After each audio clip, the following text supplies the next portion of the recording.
Another question was, do I DIY my press release? Here's the thing about press releases. Press releases are very interesting because I have had mixed results from three ways of getting press. One, reaching out to writers directly. Two, doing press releases on a blog. Three, doing press releases through something like Business Wire, which is what you or Press Release Wire, whatever it's called, that everyone uses to get out their press releases. Because in fact, if you use a press release wire platform, it doesn't really matter if no one reads it. And I think that's the crazy part. Like I've seen a lot of business owners do press releases and pay whatever, 600, 400, however much it costs to get on listed on that site. And it doesn't really, for a lot of them, it doesn't get picked up because it's not interesting content. And so one thing that I remember working with a young woman at a previous position of mine, she was based out of, I think, Fargo, South Dakota or North Dakota. And her idea, she worked with a poker tournament, I think.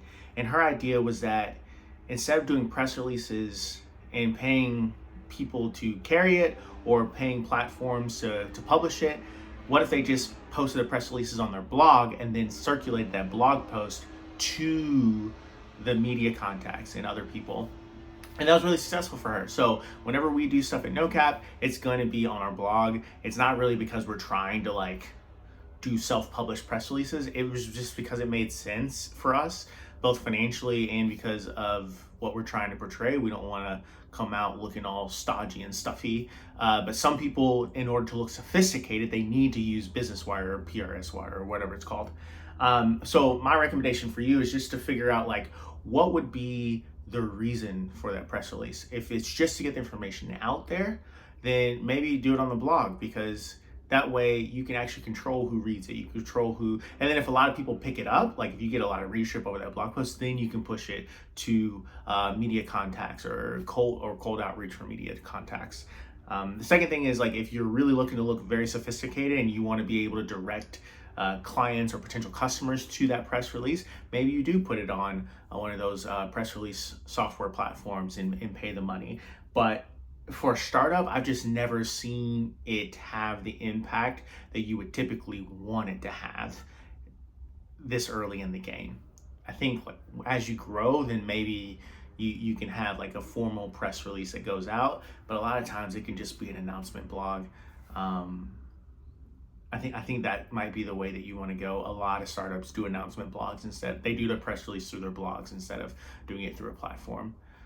So that's just my 2 cents. Hopefully it helps. If it doesn't help, leave a comment. I'll try to invest it more. I'll try to address it more closely. But at the same time, it's so malleable. It really depends on the goals that you're trying to do.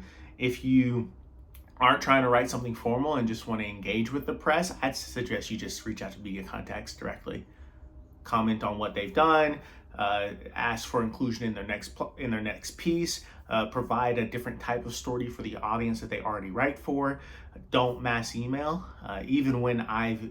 It's so funny, even when I've reached out to media contacts cold and actually said, I read your article, this is why our piece or our announcement would be good for your audience, I've still only gotten one response. So it's all a crapshoot at the end of the day. I think the people who have the connections, those connections are important because the media will write about who they're connected to, and they will help you. So maybe it's getting connected with a PR agency to help you direct what you're going on. And a lot of startup PR agencies are a lot cheaper, or they'll do something like revenue share, or they'll do something like, if we get a certain amount of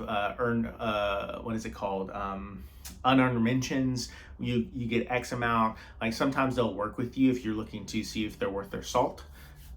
Maybe that's the way to go, to be a little bit more flexible. But you really have to make sure that you can pitch them well on your idea and your process and your product, because otherwise they're not gonna care to give you a deal on their normal services, because it might not be cool enough for them to represent or believe in.